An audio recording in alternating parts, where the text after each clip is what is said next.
So I can lift the blues, and as I do that, you see that? It just lifts the color in the background.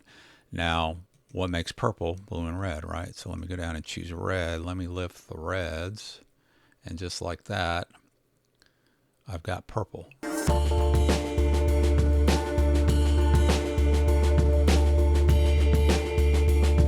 All right, so it's been a little over a year since I took this shot. I recently posted an Instagram reel. It just blew up, something like 150,000 views so far. And I thought, well, let me go back and revisit this. And what it was I actually, let me turn off these layers. These are just some edits. Was I used this curves layer right here to change the background color. So I just turned that curves off. No edits right here. One layer just like that, and I change the background color. So how do you do that? So I thought I would go back and revisit that. Maybe do a different shot this time. We'll come over and maybe do this one from another shot from the set, and maybe do like a TBT Throwback Thursday or FBF and post some different shots from this shoot. Another thing that I did with this ellipse, I think I never used it. It was just kind of a little spot I was trying to add to the background. I didn't like it. Cleaned up the hair a little bit. If you kind of zoom in, I didn't clean it up all the way, just a little bit. Kind of slacked out on that one, didn't I? A little half-assed job there on the hair. And then I did a little, go back and zoom out. We'll turn that off, dodge, look at the arms and legs, brighten those up a little bit, burn, darken, just to give it a little bit of contrast between the arms and the legs. You can see, I mean, I didn't do a lot of editing to her. She's perfect, right? Not a lot that needs to be done.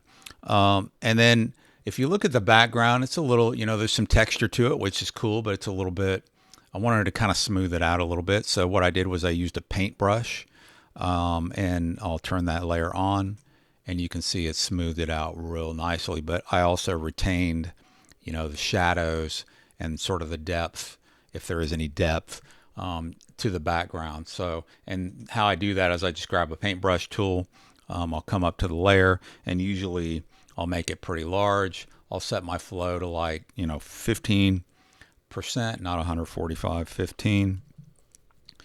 Make it a real soft brush, soft round, 0% hardness, and just kind of hold down Alt or Option, grab a color, and just kind of wipe across to smooth things out. But since then, people have said, well, I use frequency separation to do that. So let's try that. So we'll go back and we'll revisit. Maybe we'll do a different shot here, and we'll do this one. And you can see the background's a little rough. And we'll try, we'll use the curves. That's all we're going to do today, to change the background color. And then we will you try to use frequency separation to kind of smooth some of this roughness here on the background. Okay. So the first thing I'm going to do is use the quick selection tool, that one right there, and I'm going to choose the select subject button. And you can set this as a default in your preferences, but you might want to use cloud, and it gives you a little bit better results, supposedly. Everybody seems to say it does. So it does a really good job of selecting the subject. And now what I want to do is right click and choose select inverse. And what does that do? It just selects the background. And what I want to do is come down to this right here, this little semicircle, and choose curves to create a curves layer. And based on the selection, the background selected, it's going to create a mask along with the curves layer. You can see it right there. Without going into too much detail about what masks do, the black part means any edits I make, the black part is masked out, which is her. So nothing's going to bleed into her that I do here as long as I have this mask. So case in point, I will just go and do a lift here on the RGB, which will just brighten everything. And you can see that it only affects the background layer. I can make it almost white.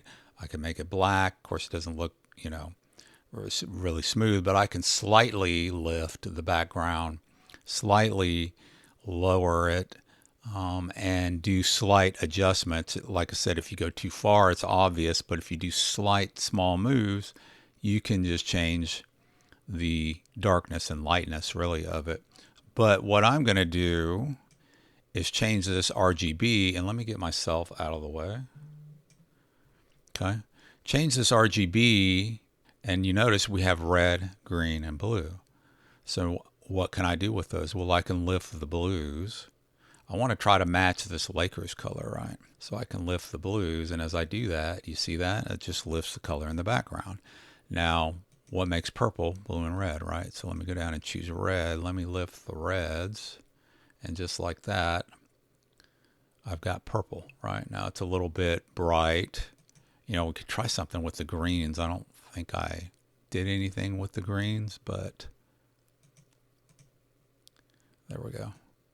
Yeah, lift the greens a little bit and we get a little bit of a change. Let's go back and add, probably remove some of the red. I want it to be kind of a little bit more subtle, right? So something like that. And just like that, we'll turn it off. We've got color on the background with just one layer of the curves, and we didn't have to go painting anything or anything like that to get it.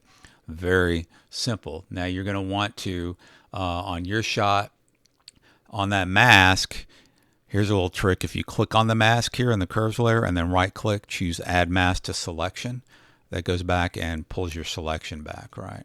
So you'll want to look at your mask and make sure, especially on the edges of the skin, that it got it real good. Otherwise, the color will bleed onto the edges of the skin. So you may have to come and refine your mask a little bit, okay? But this was just darn near perfect. It does a really good job. All right, so instead of a paintbrush, we're going to use frequency separation. Now, there's frequency separation actions available for download all over the web. I don't have any. The one that I use I use two of them. One is from Phlearn, Phlearn. He's a YouTuber. I've learned a lot from him. I would recommend checking him out. And the other one is from PixImperfect. He's another one that I've learned a lot from. These are the guys that I go to when I want to learn things. So I definitely recommend you check them out. So I downloaded. We'll use PixImperfect. Just look him up, PixImperfect, and see if you can find his frequency separation action. Download it, and then if you don't know how to load actions into Photoshop, just Google it. You'll find instructions of how to load them into Photoshop. So I have a panel here with all the actions I like to use. There's some Nino Batista stuff in here. I'm going to use this one here. Once you have loaded your frequency separation into Photoshop, you click on it, and it's going to do everything for you. They pretty much all do the same thing, all right? It's going to bring up this Gaussian blur prompt, right? And I'm going to set my radius. You can click on to your whatever you want to work on. I'm going to set my radius to 12, and I'm going to hit OK. Okay. So that has created the frequency separation. I'm going to now use the mixer brush. So if you come down here to the edit toolbar, if you don't have it up in your brushes up here, it's going to be down here in the three little dots. If you hold it down, you'll get a list of all your tools, and the mixer brush will be down there if it's not one of your brushes up here. Mine happens to be down here. I need to add it over there into my regular brushes. So I've got the wet set to 30, load 30, mix 100, and my flow is all the way down to 10%. We're going to go subtle. So make sure that you select your low frequency layer. You can even turn off high frequency. That's the texture layer. And that kind of helps me see what I'm doing a little bit. So I'm going to come back down to the low frequency, and then you'll see you've got your brush. Right and left bracket key next to the P key will resize. And then you just start, just like the regular paintbrush, you start swiping. But what this does is it blends. You're pushing pixels around, but it kind of just blends the pixels that are there as opposed to painting over them, right? And so we'll just start swiping around and just kind of trying to blend these areas. Now you don't notice really as much what you're doing. Be careful not to hit the subject.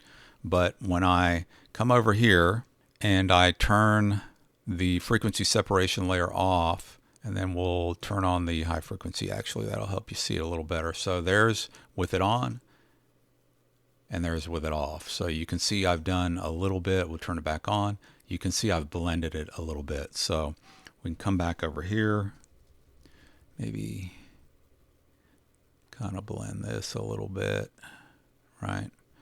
Come up here, just this kind of pushes the pixels around a little bit. I could mask her out as well. That might help, which I didn't do.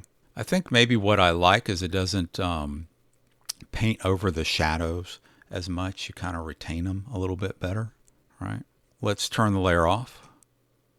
That's without the frequency separation, and turn it back on. That's with it. So, and it's smoother. So we've smoothed out the background with the frequency separation. Earlier, we changed the background color with the curves, and that's all there is to it. So if you guys like this kind of content, what do they say? Smash the like. Hit the like button. Give me a subscribe if you're so inclined, and I appreciate you watching.